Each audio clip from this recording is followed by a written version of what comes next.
Some people say that crypto is the biggest scam to ever exist. Others claim it's the greatest technological innovation since the birth of the internet. Me personally, I am firmly in the camp that crypto is one of the greatest technological innovations of our time, and that it'll likely be many degrees more impactful on society than even the internet was. That's because crypto isn't what you probably think it is. And once you understand what it is, it's easy to see how it will change governments, cultures, societies, and ultimately the world as we know it. Now, you might be tempted to just click off this video and call me an idiot because I have money invested in crypto. Obviously, I have a bias toward, that money appreciating in value. So I have this crazy belief in crypto that it's this massive technological innovation. But in reality, I'm just this delusional crypto bro who has no idea what he's talking about. But I can promise you that's not why I believe so deeply in crypto, and that's not my motivation with this video. But you, of course, don't have to take my word for it. I'm gonna lay out exactly why I believe so much in crypto in this video for you to judge for yourself. And after you hear me out, if you just think I'm another delusional crazy crypto bro who has no idea what he's talking about, you are free to click off this video and never watch me again. But I feel very strongly that I put together a really solid case for crypto, and I'm fairly confident that anyone that watches this video will not only understand why crypto, is going to have this amazing impact on the world, but exactly why I believe crypto could potentially be far more impactful than even the internet. Okay, let's start with what you probably think crypto is. If you're really unfamiliar with the crypto space, then you probably think cryptos are all just different kinds of internet currencies. Or maybe you've thought it out a little bit more and you think that cryptos are just these things that are useful for essentially only speculation. Ignorant people put all sorts of money into these random internet tokens that have weird names, or maybe into these monkey JPEGs, hoping that the value will go up and they'll, get rich quick. And it's basically just glorified gambling. Or maybe you're a bit more sophisticated and you know what DeFi is, you know what stablecoins are. And you think that crypto is all about building some sort of decentralized financial system that's somehow better. One that in your eyes has clearly failed, as the collapse of FTX and Celsius has proven. Or maybe you're ultra sophisticated. You transact on chain, you know how to yield farm, and you know what DEXs and bridges are. You know that FTX and Celsius are centralized exchanges that have more in common with traditional banking than they do crypto as a technology. Yet you see these endless hacks, projects rugging, tokens collapsing in value, and maybe you got burned by a Ponzi or two last bull run and you're having a hard time seeing what the point of all this is. Well, regardless of which one of those viewpoints you may have, I'm here to tell you that none of those things are what crypto is. Crypto isn't just a bunch of currencies. Crypto isn't some big gambling marketplace. Crypto isn't DeFi, stablecoins, and centralized exchanges. Crypto isn't even inherently a financial tool at all. If you boil crypto down to its core, down to its essence, then it's simply this: an insanely powerful tool for human coordination. And human coordination is one of the most powerful forces in history. And this might not sound important if you don't understand history, but I'm promising you, it is responsible for every empire ever birthed and just about every great technological innovation ever. And I promise I'm gonna explain this in a way that even if you're like a third grader, you will understand what I mean. Imagine two villages like a couple thousand years ago. And imagine the first village doesn't coordinate at all. They all live separate, independent lives. And maybe they talk to each other, maybe they're like neighbors, but they don't coordinate as a unit. The second village, however, did decide to coordinate. And they elect a leader who acts as a central coordination mechanism. Basically, the leader is what enables that group of people to coordinate together. It's like the glue that keeps them all together, because that person ultimately gets to decide what they actually do versus a giant group of people constantly arguing about, we should do this, we should do that. The leader becomes the person that says, we're doing this, you over there, you over there. They act as the central coordination mechanism in that village. Well, what do you think will happen when that second village that has the coordination, that has this elected leader, encounters the first village? Well, we don't have to guess, because we've seen this happen many times throughout history. Historically, that second village is going to go and take everything from that first village and either absorb them to become a bigger, even more powerful village, or kill or enslave them. That's because a group of people coordinating together can easily overpower an individual working by themselves. Coordination historically has always been a powerful advantage, but it always came with some really negative drawbacks. For one, all of these centralized leaders and systems that allow everyone to coordinate typically get pretty corrupted at some point. They start serving themselves, abusing their power for their own personal gain, and overall reducing the standard of living for the people that originally they were meant to serve. And we know this because we've seen this countless times throughout history. Centralized power results in slavery, theft, poverty, starvation, war, and all kinds of really bad things. In fact, for every good, noble leader throughout history, there seems to be like 100 more not so good ones. And yet, the people don't really have a choice because they can either coordinate together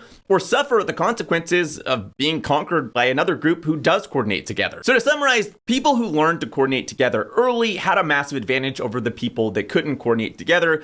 But the central, coordination mechanism, the leadership, or maybe the political structure of the government that allows those people to coordinate together always tends to end up getting corrupted, and they abuse their power, and it causes a lot of hardship for the people that this coordination mechanism is supposed to serve. However, there have been attempts to fix this problem throughout history. Maybe the most notable is the founding of the United States of America. They recognized that this model was broken, and they tried to build a better way to coordinate together as a society. And they came up with this idea for sort of this decentralized government. And the idea was, what if there was a way to have that central leadership cog that the people needed for coordination, but built in a way that it had to obey the people that it was meant to serve. A government that was by the people, for the people. They decided to build out a model where instead of having this one singular central figure that accumulated all the power, there would be multiple contrasting pockets of power that acted as sort of checks and balances against each other, with the ultimate power resting in the hands of the people that, actually made up the country. And in order to protect this new government from becoming easily corrupted throughout history, they created this sort of living contract that ensured that all of these different branches of the government and the people continued to work together, but through this contract or through this filter that imbued the will of the founding members. And their hope was that this decentralized government model of sorts would allow this new people of the United States of America to coordinate together without the corruption and drawbacks that come from a typical central leader, by making it as trustless as possible. And for the most part, this revolutionary new advancement in human coordination ended up working extremely well. It turned out that a decentralized system of government, unburdened by the corruption that comes from a centralized, leadership figure, was a lot better model. In fact, the US quickly rose from a ragtag group of rebels to the most powerful country on the face of the planet. And yet, even though the founding fathers tried their best to remove any sort of surface area for corruption and centralization to breed, their model was far from perfect, and eventually it did become more and more centralized and bloated. And this is where crypto comes in. Crypto is a powerful human coordination technology that is a massive upgrade from what we've experienced in previous generations. And that's because crypto allows for models where that central coordination mechanism that constantly becomes corrupted can be replaced by trustless code and math. A concept that I'm sure the founding fathers of the US would have salivated over back in the day if it was around. That's because code, unlike people, can't become corrupted. It carries out its programmed intent and nothing more. It can't be bribed. It has no aspirations of power and riches. Code is just math, and it enables new models of coordination that no longer require any sort of central figure at all. Again, crypto is simply an upgrade to human coordination, and it's fitting that the very first place that we sought to apply this technology is around money. Money and financial systems throughout history have always been controlled by the governments. And historically, governments do an exceptionally poor job at managing money. And the reason why is pretty simple. They hold all the power in the relationship, and they always want more money. And when they experience a desire or a need for more money,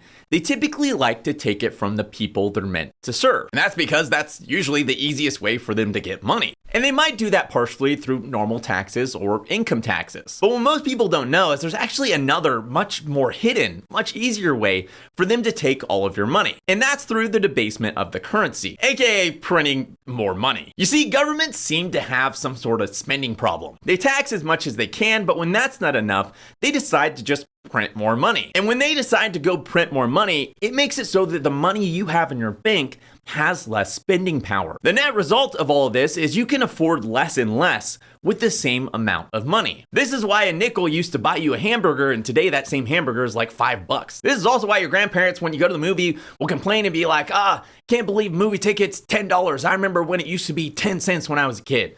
And you might think, that's annoying, or you might be like, it's just crazy old grandpa. But the reality is, when you're an old person, you're probably going to be paying $100 or $200 for a movie ticket. And you'll be like, I remember when a movie ticket was only $10. Anyway, this is all called inflation. It's how the government secretly taxes you without your vote and without most people understanding it. But here's the thing, money isn't just a number in your bank account, but it's actually a representation of your time. That's what money is. It's a representation of your time and your freedom. The more money you have, the more time you can spend on things you love, and the more freedom that you can to do the things you want to do.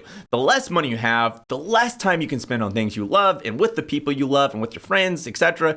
And the less time you can spend doing the things you want to do. Money is your time that you spent working hard 8 hours a day, 40 hours a week that you were already underpaid for and overtaxed on. The thing is though, these governments, they have all the power and they don't want to worry about pesky things like budgeting and responsibly spending. They have a completely different set of incentives, and those incentives are they want to get reelected.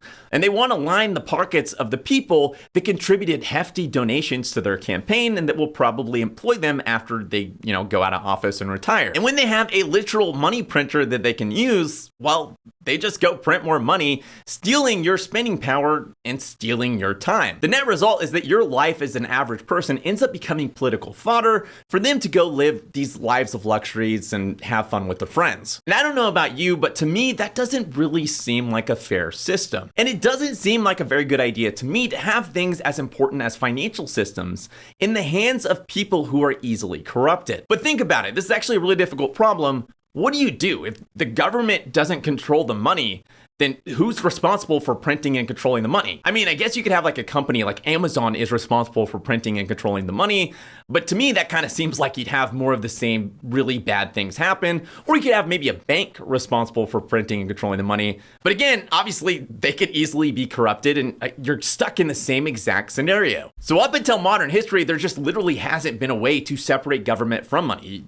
Thinking of all the alternatives, I actually would rather have the government in charge of my money where I can at least have some sort of vote in what's happening rather than a private company like Amazon. And this is where crypto comes into the picture and the concept of an open financial system. What if instead of having corruptible people in charge of our money, our monetary policy, and our financial system, what if instead nobody controlled it? And you replace those centralized figures that typically have to run those systems with math and code that gave no advantage to anyone. A financial system that anyone can opt into, that no single government, company, or person has control of and therefore can devalue. And again, it works by replacing that central coordination mechanism that's typically required, for people to coordinate with trustless code. And while it's still really early days for the concept of this open financial system, I want you to imagine the long-term implications of a system like this, where the governments no longer control the money supply, but instead that power is distributed between the hands of the people it's supposed to serve. In this future, governments would have to be fiscally responsible. They'd have to be way more nimble, and they couldn't just expand into our lives endlessly. Our militaries would be smaller, and therefore so would the wars. And you gotta imagine, without the money printer, it would definitely reduce the amount of corruption that seems to grow within these governments. This is why I believe deeply that an open financial system has the power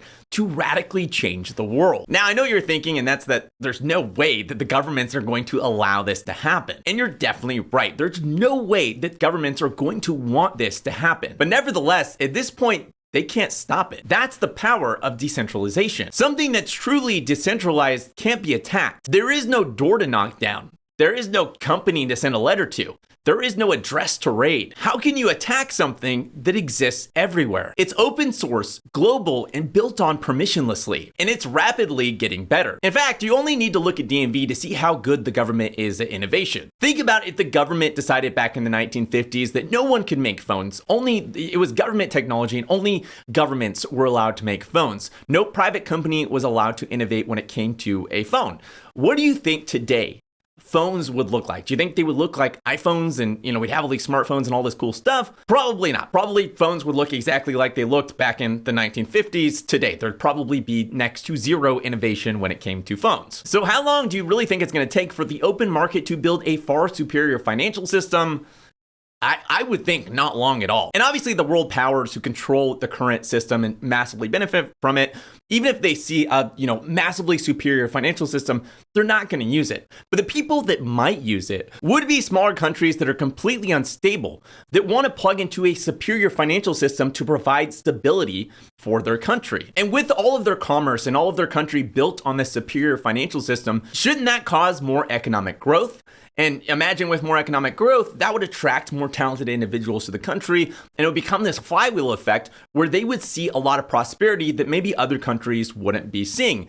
And that in turn should attract more people to join and adopt that same financial system. And the more people that join and adopt an open financial system, the bigger that network effect grows and the stronger it grows. And before you call me crazy saying that there's no way any country in the world is going to adopt an open financial system like this, there's already countries like adopting Bitcoin as their legal tender. So there's definitely countries out there that will experiment with this thing. And if it truly is superior, then what I'm saying is completely logical in how the turn of events could turn out. Now, you might be surprised to hear that there's actually a lot of ways that the current financial system screws the average person. For example, did you know that if you're poor, by law, you're not allowed to access the most lucrative investments out there? And if that sounds crazy, I'm dead serious. If you are poor, by law, because you're poor, you are not allowed to invest in early stage startups that could end up changing your life. The same investments that make the rich mega rich, you as a poor person are not allowed to access. I'm sure you've heard stories of like early investors in Amazon, making millions, or early investors in Facebook and Uber and Airbnb making millions and millions of dollars. Well, have you ever wondered how people were able to invest early into those companies? Maybe some of you already know. Maybe some of you know that, like, oh yeah, venture capitalists, they're the ones that invest early in those companies. But the reason that system exists is because they're the only ones that can invest in those companies. The thing is, those companies can't raise money from the average person. They can only raise money from the elites. That's because of something called being an accredited investor. And the legal way that you become an accredited investor is by being literally rich. You have to have either $1 million in net worth or make hundreds of thousands of dollars a year. And the reason this law exists is because they say it's to protect people. But last I checked, being poor doesn't make you stupid, and being rich doesn't magically make you better at investing. And also, it's kind of a strange concept if you think about it. Why isn't an adult in the US that spent their own time earning their own hard-earned money allowed to spend that money as they see fit? Why are they treated like children by the government and told what they can and can't invest in because, it's for their own good? And the way that this ends up working out is these rich people get to invest early into these potentially lucrative startups, and you, by law, are only allowed to be their exit liquidity. So when they go and list their stock, they IPO on the stock market, and all of these investors have made tons of money and they dump their bags. They were kind enough to allow you to be their exit liquidity and buy all of their bags. On the other side of this equation, imagine you wanted to raise money to start a business. Imagine you had this grand goal of, building a hotel on the moon, and you wanted to raise $1 billion. Well, unfortunately, since you don't have $50 million, you're not allowed to do that. That's because in yet another effort to protect people, the average person isn't allowed to raise money without going through an expensive and bloated legal process of IPOing on the stock market. And going through that process requires you paying legal fees, requires you paying fees to the government, requires all kinds of know-how and all kinds of money that the average person just doesn't have access to. And therefore, the average person isn't able to raise the funds needed to do their crazy, wild idea. And in my opinion, both of these things don't really protect poor people, but more allow the people that currently hold the power to continue holding the power by not allowing anyone else to join their club. Crypto, by contrast, is completely free and open. Any person with any idea, no matter how bad or stupid that idea is, can potentially raise billions of dollars from a global pool of investors. Now, obviously, this does mean that, really stupid concepts raise a lot of money, and there are scams, and there are all kinds of nonsense that come into the market. Yet personally, I believe that people are smart, and over time, people will figure out which things are scams and which things are not scams, who to give money to and who to not give money to. The markets will over time get more and more sophisticated all by themselves, and all of these bad ideas and all of these scams will get filtered out. After all, there were lots of scams on the early internet. We all remember that Nigerian prince who died and left us his entire fortune. But people learned to identify those scams scams, they got better and the market was able to weed them out. So that's open finance, and in my opinion, it is amazing, and that one sliver of crypto alone has the potential to radically change the world. But that's also just one single use case for crypto. Remember, crypto isn't inherently a financial technology, it is a coordination technology. It's like me showing you the early internet and showing you maybe Amazon and online shopping, and then you come to the conclusion that all the internet is online shopping. While the internet might have online shopping, there's a lot more you can do with the internet. In the same way, while crypto might have open finance, being a coordination technology, there's a lot more you could do with crypto other than just open finance. For example, there's also a sector of crypto called DeSci, or decentralized open science. Our science system is actually pretty broken. It has central power structures, bias, and all sorts of other broken elements to it. And those things are causing a loss of efficiency and holding back innovation. I did an entire video about the DeSci sector if you want to learn more. There's also DePIN, or decentralized physical infrastructure. Think of concepts like Airbnb or Uber, infrastructure networks where the infrastructure itself is owned by the people. But imagine if instead of having at the centralized cog a company running these things, you instead replaced it with highly efficient code that could run it instead, making it so that the actual people that own the house or own the car are making the most money by cutting out needless middlemen. Crypto currently has DePIN projects like Akash, which Akash is a decentralized GPU supercloud. Basically, all these people all over the world create this network of different GPUs that different companies or individuals can come rent out